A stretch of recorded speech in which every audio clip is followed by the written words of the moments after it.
100 Newton का भार खुरदुरे नत समतल जिसका क्षैतिज से झुकाव 30 डिग्री है पर रखा हुआ है। एक 350 न्यूटन का बल जो नत समतल के समानांतर कार्य कर रहा है भार को ऊपर खींचता है। घर्षण गुणांक ज्ञात कीजिए, मतलब म्यू की वैल्यू निकालनी है। दिया क्या क्या, पहले वो चीज लिख लो आप, गिवन डेटा क्या क्या है।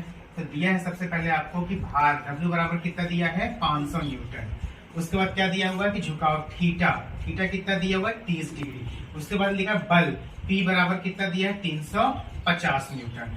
ठीक है, अब बोल रहे घर्षण गुणांक म्यू, यानी कि हमको ज्ञात क्या करना है वो लिख लो, ज्ञात करना है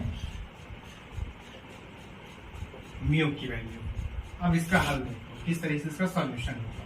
तो सबसे पहले इसका डायग्राम बना लेते हैं कि उसने क्या बोला है कि जो नत समतल है, नत समतल का मतलब क्या होता है आपका इंक्लाइंड प्लेन 30 डिग्री पर दिया हुआ है। तो सबका डायग्राम बनाने के लिए इसको इंक्लाइंड प्लेन बना लो।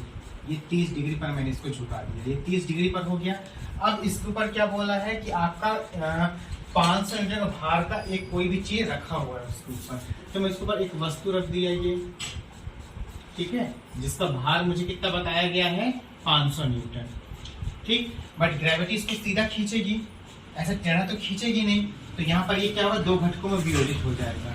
तो यहाँ पर ये W बराबर 500 है तो ये हो जाएगा W cos थीटा, और एक आपका इधर जिधर आपका फ्रिक्शन फोर्स लग रहा है उसी में लग जाएगा W sin थीटा। और फ्रिक्शन के जस्ट अपोजिट इसको ऊपर कौन खींच रहा है, हमारा बल खींच रहा है P। इसने बोला है ना कि ऊपर 350 न्यूटन का बल जो नत समतल के समांतर कार्य कर रहा है भार को ऊपर खींचता है। तो ऊपर की ओर क्या लग रहा है P, और P की वैल्यू कितनी दी हुई है आपकी 350 न्यूटन दी हुई है। तो हमको पता है कि आपका जो भार है उसके जस्ट अपोजिट में क्या लगेगा, नॉर्मल डायरेक्शन क्या लगेगा R लगेगा। और अगर आपका ये 30 डिग्री है तो इसका एंगल भी कितना होगा आपका 30 डिग्री। ये आपका डायग्राम हो गया, ठीक है, क्लियर डायग्राम। अब डायग्राम से आपको ये चीज देखना है कि हमेशा आपको ये पता है कि ये दोनों चीजें आपस में बराबर होंगी और ये दोनों आपस में क्वांटिटीज क्या होंगी, बराबर होंगी। मतलब R उतना ही लगेगा जितना यहाँ नीचे क्या लग रहा है आपका W लग रहा है, और P उतना ही लगेगा जितना आपका फ्रिक्शन फोर्स लग रहा है, तभी तो हम उसको खींच पा रहे हैं। तो मैं यहाँ पर लिख सकता हूँ कि R बराबर, R किसके बराबर होगा आपका W cos थीटा, यही होगा, ठीक है। और आपका अगर मैं F देखूं तो F किसके बराबर होगा म्यू R। ये किसके नियम से हो गया, घर्षण के नियम से, घर्षण के नियम से, यही है आपका, ठीक है, फ्रिक्शन रूल। उसके बाद क्या दिया आपका P, तो P किसके बराबर है, आप देखो P आपका F के बराबर है और W sin थीटा दोनों के बराबर है। तो यहाँ पर लिखूंगा F plus W sin theta, clear है।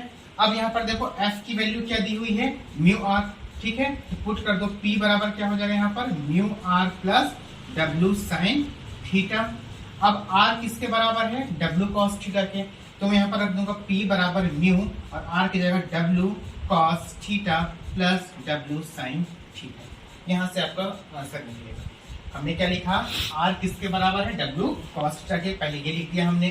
F बराबर म्यू R होता है, आपको पता है। उसके बाद P, तो P किसके बराबर होगा, F के बराबर भी और W sin थीटा के बराबर भी होगा। तो मैंने लिखा F plus W sin theta.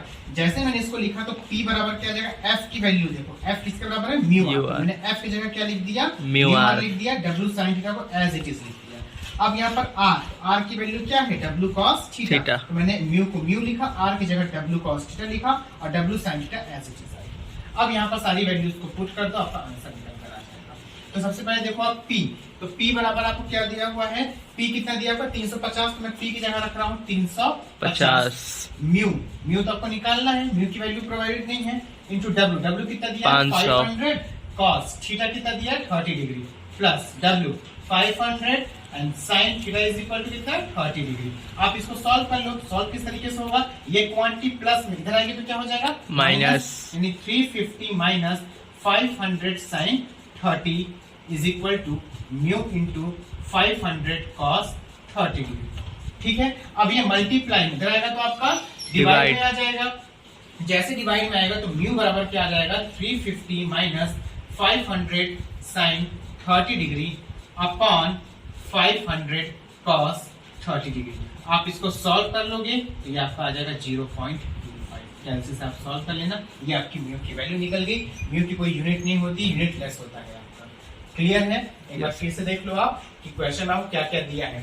500 Newton का भार दिया है तो ये W है आपका, ठीक है। फिर जितना आपका एंगल दिया है वो क्या है आपका थीटा है। फिर 350 न्यूटन का बल उसको खींच रहा है तो किसकी वैल्यू है वो P की वैल्यू है। निकालना क्या है आपको म्यू, और जब आप चित्र बनाओगे डायग्राम से आपका R किसके बराबर हो जाएगा W cos थीटा। हर बार जितने न्यूमेरिकल्स आएंगे सब में ये तीन लाइन आपकी कॉमन आएगी कि R बराबर W cos थीटा, F बराबर म्यू R और P is equal to F plus W sin theta. जितने भी न्यूमेरिकल आ जाए सब में सेम है आपके लिए, ठीक है। उसके बाद P is equal to mu R plus W sin theta हमने रखा, किसकी जगह F की जगह रख दिया मैंने म्यू R। फिर R की जगह मैंने क्या लिख दिया W cos थीटा, और फिर सारी वैल्यूज को मैंने पुट किया, ट्रांसपोज किया, कैसे सॉल्व करके देखना अपना आंसर 0.25 आ जाएगा। क्लियर है? Yes sir.